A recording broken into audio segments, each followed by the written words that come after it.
All right, Tommy Scoops, we've got Sam Jones of Five Stripe Final coming up in just a moment to help us break down all things Atlanta United. There is excitement. It is a historic offseason for this team. There is excitement for me because I spent a lot of time in Atlanta covering this team, and Rumi's Kitchen in Sandy Springs is one of my favorite restaurants in all of the United States. So if Atlanta can be good, and now I'm based in Florida, so it's like not that hard to get there. If Atlanta can be good, it's an excuse for me to go. We can go and eat chicken barg and all the good things together. And I think I'm ready for a sold-out Mercedes-Benz once again. I can't wait. First of all, I feel like we've talked about Atlanta so much this offseason because they have been the story of Major League Soccer offseason across the league, like with everything they've done, with Chris Henderson coming in, Ronnie Doyle as head coach, Miguel Almirón, Emmanuel Latte-Lath, a new league record transfer fee. Any one of those stories, I think we would have devoted a lot of time to this club because every one of them on their own is big. But man, like having all four in the same offseason, it was crazy. It lived up to the billing of how busy we thought they were going to be. And I must confess, the same way I was telling you that I hadn't been to LA Galaxy Stadium because by the time I broke through, the Galaxy weren't very good, and how incredible it was for me to make that trip. I was just starting those Atlanta United years. I haven't been to Mercedes-Benz, and I'm dying. I remember being like, the last MLS Cup I didn't get, like, you're going to go for work, was that Atlanta one. And I remember sitting there, I was like, well, this sucks because this looks incredible.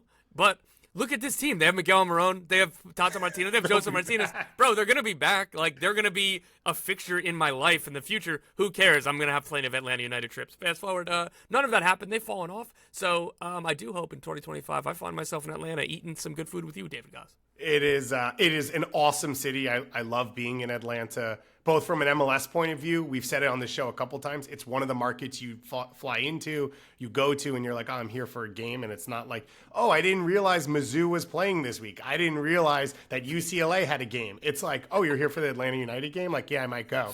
That part's really exciting. The city in general is awesome. Like, you come up the escalator, there's always a picture of Ludacris at the top, and you're like, oh, nice. I'm in Atlanta. Oh, my God. There's a lot of good stuff. I need this in my life. But I will say one of my favorite MLS experiences, and I said for a while, and it might still be, best regular season MLS game I've ever been to was 2017 Decision Day. Atlanta United against TFC, Josie and Giovinco. Giovinco bangs a free kick. Josie, I think, went into the crowd yelling at people because him and Michael were still getting flack for the 2018 World Cup issues. And then you had an Atlanta team under Tata that was like fully revamped or, had been fully built out. And it was like, this is it. Like, this is the future of Major League Soccer. And Atlanta's had a lot of those moments. But that, to me, is like, that was my genesis moment. And I left that stadium, I was like, wow, because it felt like Atlanta was shoo-in to win MLS Cup. And Toronto actually ended up having a good game plan there. And you're like, they figured it out, which didn't end up mattering. And two, like, this is the future of this league.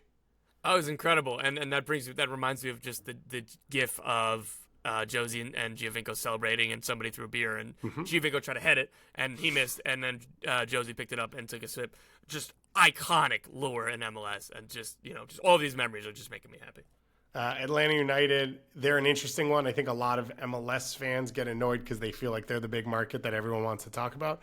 But I don't think they're one of the clubs that foreign soccer people talk about. It's still LA, it's still New York. Miami now is sprinkled into that. And it's funny because for us nerds, like, this is the chance for Chris Henderson to build a super team that we've always wanted to see, even though he just left the points record roster. Like, that's Messi and friends. And so this, I think, is what's really exciting. Latte-Lath, of course, setting the record. Almirón coming back. There's a lot to talk about. So let's dig into it now with Sam Jones. We continue on with our season previews, and we have a big one. We have one in which we are going to be talking about historic levels of investment and transfers. We're talking about Atlanta United, and we are talking about with the host of Five Stripe Final podcast, the biggest transfer in soccer-wise history. Sam Jones is here to talk about it with us. Go Dogs.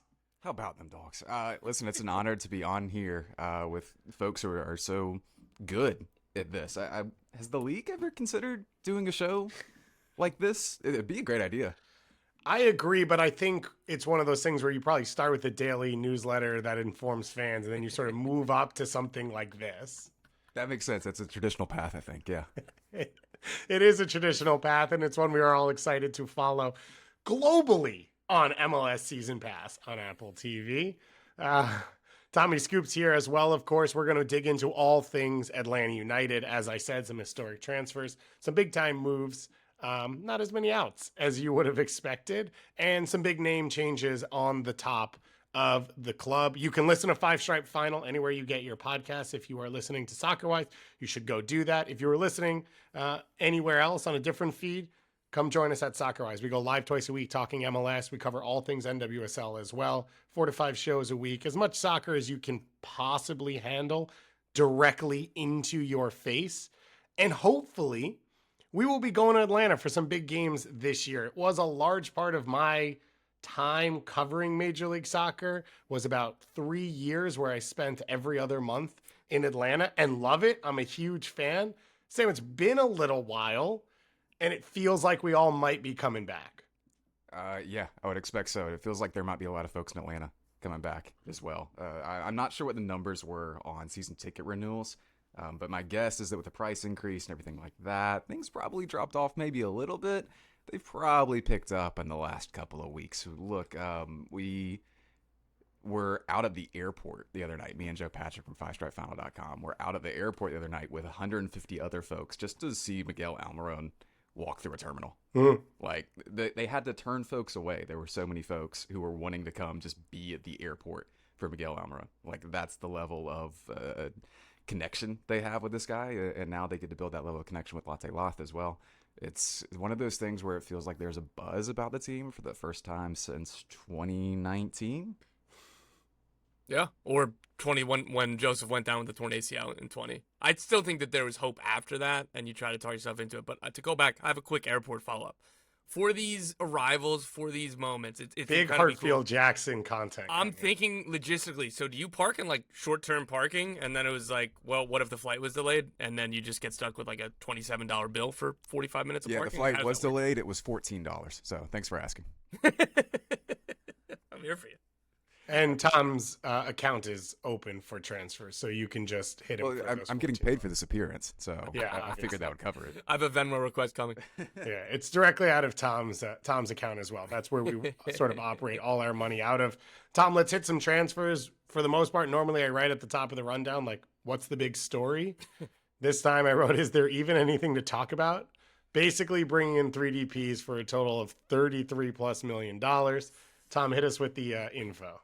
This was the most opulent transfer window in MLS history. They bring in Emmanuel Latte Lot for a new league record fee of $22 million up front plus add-ons. They bring home club legend Miguel Almirón for $10 million plus add-ons. They acquired Mateus Click in a trade with DC United for next to nothing. And that's when you talk to people at Atlanta United, they say we've signed 3 DPs this winter, and they're talking about Mateus Click as the other one.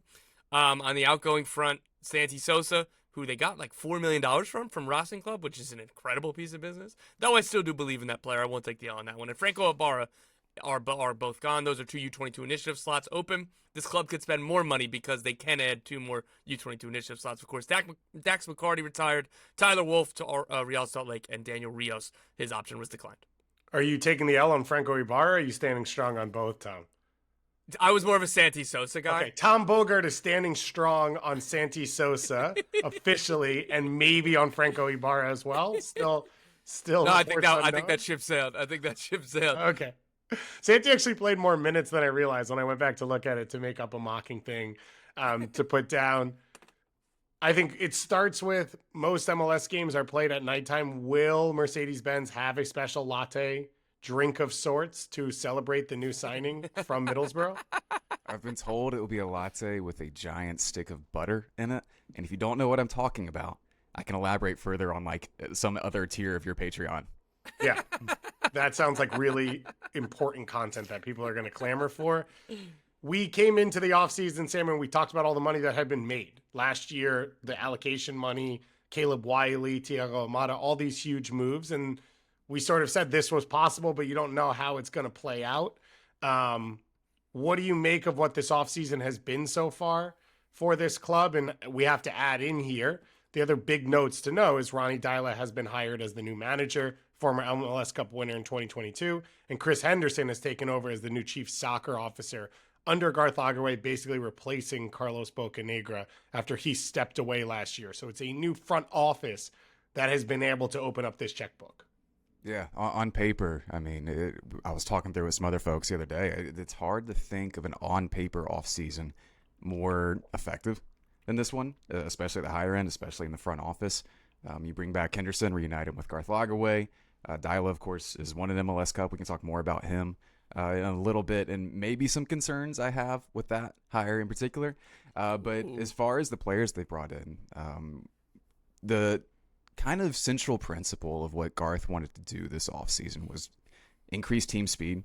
Atlanta has been a slow-ass team for a really long time. We talked about our dear friends Santiago Sosa and Franco Ibarra. There were games where Franco Ibarra would play 70, 80 minutes and barely cover 5K. Like, it was bad.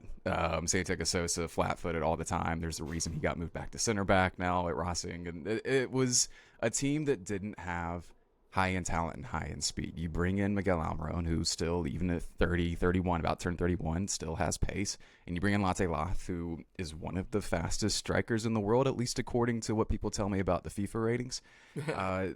That's a really stark change and a really stark profile player that they've gravitated towards.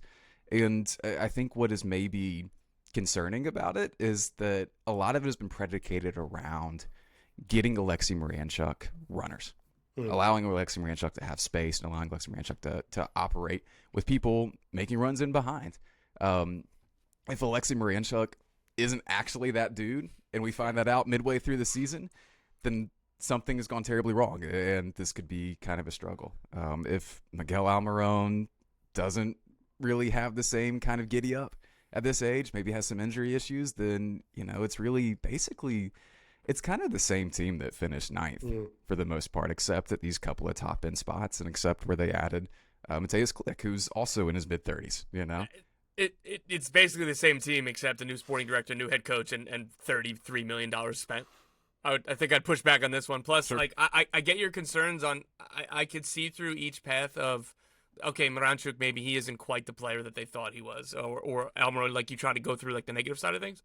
I think it is extraordinarily unlikely that multiple of those outcomes happen in the same season. Maybe not any of them at all. But I think that if Miranchuk isn't great, I think that they're fine. If Miguel Almirón needs to play less games, or maybe he lost half a step or a fraction of a step, I think that they're fine. I think that they have contingencies now. Last year, the issue was when it was, if John De Silva and Sabalovic are a little cold, the game's over. Like, this team is really bad. So I think that they didn't have enough backup plans or other ways to beat you. Right now, I think that they have enough talent in the attack that, if one or two of the players aren't hitting exactly how you thought they were going to, I still think that they'll be fine. Yeah, you talk about like needing a laundry list of things to go wrong. That's been kind of the theme for Atlanta. That's fair. The last few That's years. Fair. So I am stepping out cautiously, is how I'd put it. Extremely optimistic, I think, as far as the high-end ceiling for this team, but recognizing that the floor can still be a little lower than maybe some folks probably think. Frank ain't walking through that door.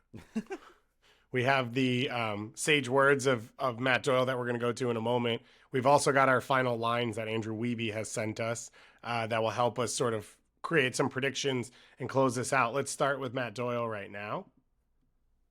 Speed kills, right? Like, that's clearly the theory behind this winter's roster construction from Garth Lagerwey and Chris Henderson in going out and filling those two DP slots with old friend Miguel Almirón and Emmanuel Latte Lath. Both those guys get in the open field and leave guys in the dust. I think it gives flexibility to this team to play either a 3-5-2 with those two kind of up top, though Almirón is sort of almost like a false forward, or a 4-3-3 where Almirón would probably be an inverted right winger and Latte Lath would be up top. And of course, the centerpiece in all of this is the number 10, Alexei Miranchuk, the other DP who they brought in the middle of last summer, and he honestly wasn't very good. I know he had a couple of bangers, and he was part of that remarkable win over Inter Miami, but he did not settle in well with this team. So that's a little bit of a concern, but given the track record of this front office and given the talent surrounding them, I should mention Mateus Klick as well, getting him in on basically $300,000. In some ways, that's a fourth DP. Like, they do have a lot of guys who could go out and win you a game. Ronnie Dyla is a manager with a track record of success in MLS. On paper, it all seems really good.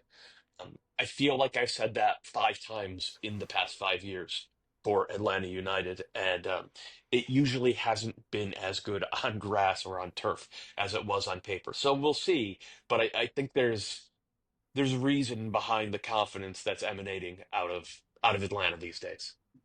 So Matt Doyle, script written by Sam Jones there towards the end. Let me ask you about this one, though, Sam, because you mentioned question marks around Ronnie Dyla, and Doyle said trust in the front office and trust in Ronnie Dyla's track record. Where does your concern come from? Yeah, the track record is such an interesting thing because there's the obvious success at NYCFC, and there's also places he's been where there has not been sustained success, to say the least. Club Brugge fans are still celebrating his departure. Now, for some extra context, that was entirely unfair. They were first in the league in expected goal differential. And then, once he left, they went on to win the weird Belgium playoff system that they have set up. It's fascinating. Go look it up. But no such thing as playoffs outside the United States. Sure, right. But Club Brugge fans didn't like him. The team who's at the Circle Brugge didn't like him. Celtic fans still say, he only won the league twice at Celtic, and that somehow made them really mad about everything for some reason. He didn't do it in the right way, I guess. There are a couple of stops along the way that have not gone entirely well for Ronnie Dyla teams. And, I think that's fine. It just kind of increases the potential level of volatility and everything with Ronnie Dyla. And that is not necessarily Garth's MO. That's not this front office's MO. Their whole thing is risk mitigation. So honestly, I think, if you could have picked up someone like Jim Curtin, who, is so stable, I guess, and has that kind of similar stable track record of success, they might have gravitated towards that if he was available. They tried. But they tried. But now they're with Dyla, and the MLS success is great, but you do kind of wonder, what if these other things pop up? I really sound like I might pick this team to finish first in the East. I want to be clear here. I did that last year, and we saw how that worked out. He hasn't been anywhere for more than 2 years. Right. Basically in 10 years. Since he was at Valoranga, I think, for 2.5 seasons or whatever it was before he came over, or it went over to Celtic. So I think sustainability is a question mark. It did not feel unsustainable when he left NYCFC. Like, it felt like an obvious jump he had to make, but it wasn't like he was getting out because he had burned out his players and the locker room had turned on him and any of that. Mm-hmm. But I think that question is reasonable. In 3 years, I think I probably would have less concerns this year of, like, he showed an ability to turn things around quickly. He showed an ability to adapt but still have game principles, which I think is what a club like Atlanta should have. And it's what Tata Martino had, right, when he was able to lead them to their highest point. So it feels like a lot of that fits together for this team. Tom, Doyle, and Sam both talked about the speed. They talked about the threats and the quality in this attack. Like, how excited are you to watch this Atlanta team? Extremely excited, and like, it's obvious what they were trying to do, and putting runners around Alexei Miranchuk.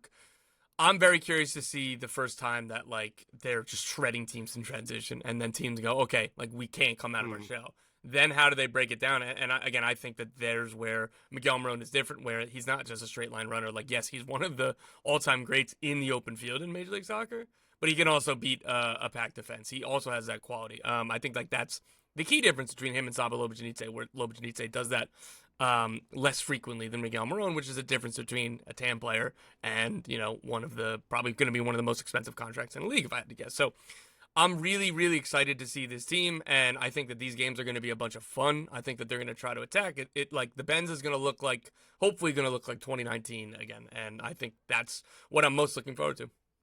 We have our lines from Andrew Wiebe. Let's just go to these to sort of talk about this team as we finish. Let's start on points. Sam, we talked about the standings. Wiebe set the line at 59.5 points. So 59 points was what Cincinnati and RSL both put up in the two conferences last year to finish in third place. So the question here is, are they a top 3 team in the East where we sit right now? I'm going to take the under. And again, I might pick this team to finish first in the East. This is your chance to take that. But Man, I don't know. There's so much hesitation. I think I'm wounded from the last few years, but there is a chance that the ceiling doesn't get reached, and I think that's what's kind of got me cautious. 60 points is a lot.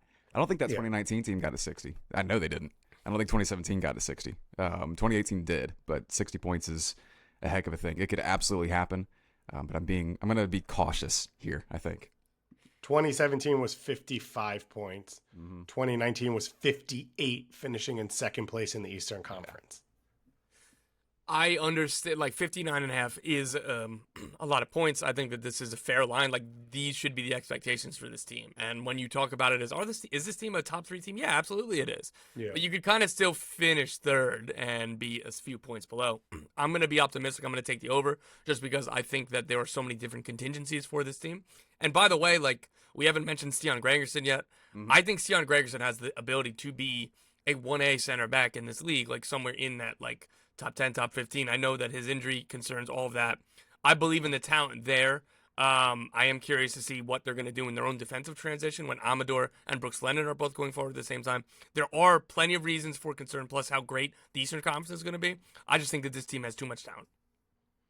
I think I'm probably leaning with you, Tom, even though it feels like such a huge jump, because most of the back six is the same as last year. So the question is the attack so much better so quickly that it carries them, that it changes the game state so much that it doesn't affect them? I do think you look at this team and the two names you just mentioned, Pedro Amador and Brooks Lennon, you're now building a team where their skill sets are amplified and maybe their deficiencies are hidden even more because you're in possession more often because you're playing higher up the field. Those are two pieces I want if I want to break down a low block. Is like probably maybe the best server of the ball and maybe one of the cleanest possession player at left back in the league in Pedro Amador. And I think that's where Matty Click sort of becomes a difference maker as well in moments like that.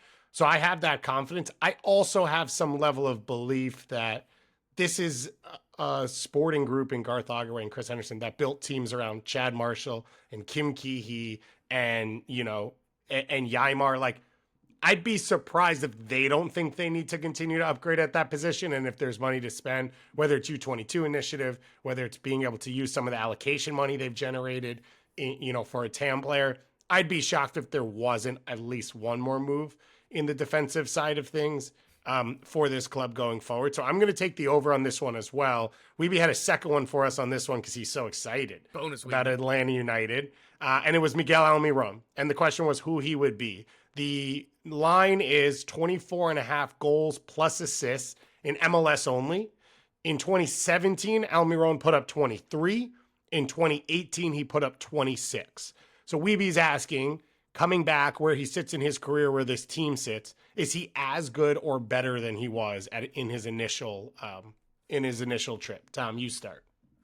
I'm almost like I think like the lore of Miguel Almirón that has come year by year. Like if you told me he had 35 goal contributions, I would have been like, yeah, that sounds right. Like because you just think of the highlights playing and the more time that has gone. Like I was just re-looking at the stats. I was like, oh wow, 12 goals and 14 assists, and he started 32 matches that season. I think I have to kind of go under just because I think that there's going to be other outlets. Like, again, there was on those 2017, 2018 teams with the Almirón, obviously with Joseph Martinez and Julian Gressel was budding and Tito Villalba and everybody else, Yomil Assad, of course, we have to mention that for Rob Usri. With all of those players, like, I think that it's different now with Miranchuk can be the player that the team could be playing through, that maybe they're not going to demand Miguel Almirón. Your usage rate is going to be through the roof. So I'm going to go with slightly under, though. I still think that this is going to be an excellent signing. Sam? I think I'm going to go over it. But it's so interesting, Tom. You bring up a good point that Miguel is playing such a different position this time around. We're so used to seeing him being a 10, the progressive ball carrier so many times, and that's just not going to be his game for the most part in this tenure. So I don't know. It's going to look a little different. There may not be as many assists involved in this, but maybe a few more goal scoring opportunities. I'm really curious to see how it pans out, but 24, 25 goal contributions, that seems about right.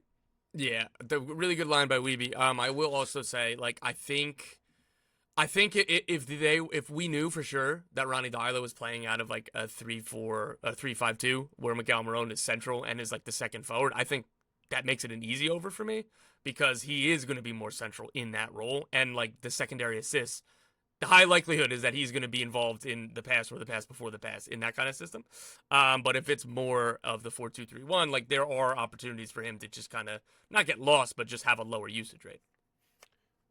I think the goal scoring number is the interesting one to me. 9 in 2017, plus playoffs 13 in 2018. His best year at Newcastle was 12 or 13. But like you both talked about, he's not going to be the creator, but I think he's going to be one of the main finishers. And so if he can boost that number to 15 or 16, he probably still gets into this ballpark with the way it gets set up. And the way I envision it is Moranchuk drops deep to sort of launch Almirón into space, and it's him and Latte Loth in transition with Saba sort of following up. And we saw the early run, like Almirón happy to pass in those moments, right? Pull a defender, pull the goalkeeper, slide it across for a Loth finish, but also will be a goal scorer in a lot of those moments. So I think he hits this number, but like you said, Sam, I think the ratio is way different than it was when he was originally in Major League Soccer, and that's kind of what you want, right? Like he's developed as a player. He's in a different role. There's different talent. The league has changed. It is 7 years on, which is kind of ridiculous to talk about in its own right. And yet he is still a player in his peak and still a player where if you took the Atlanta part away and we're like, this player, Paraguayan international starter, borderline starter, Newcastle, all those things, would be a huge signing for an MLS team. And so you have to use the fact that he has knowledge of the league to hope that he hits really quickly and is able to push on from there. Anything big we miss before we get out of here? Again, the Klicksteining is a steal. I know the number has been 300,000. I've heard a little less than that, to be totally honest, as far as what they'll actually be paying. It could be, I don't exactly know, but it's an entire coup is what Do they pay him in bottles that he then returns for nickels just to get paid? It must be something like that, some kind of coupon system. But he's going to help a lot with not only Atlanta's ability to break down a low block, but Atlanta's ability to press. Atlanta's been a terrible pressing team. And while Gonzalo Pineda's ideas were probably about the same as Ronnie Dyla in a lot of cases, the execution of those ideas wasn't great, especially in pressing moments. So having someone like Klick who can be an 8 who pushes out and helps in that press and having clear ideas in the press from Dyla, I think that's what makes this team a lot more dangerous this year if they do become a lot more dangerous. We've had a lot of fun here. We're excited for the season to come for Atlanta United. We will be covering this team and the entire league here at Soccer Wise. If you are listening via 5 Stripe, come join us live twice a week covering MLS as well. If not, go the other direction. This is going to be one of the stories of the year. Sam covers Major League Soccer as well as anyone out there. We appreciate all the work that you do. We're going to have you on a ton as the year goes along, and go feed the minds of the next generation of capital J's. Always. Thank y'all.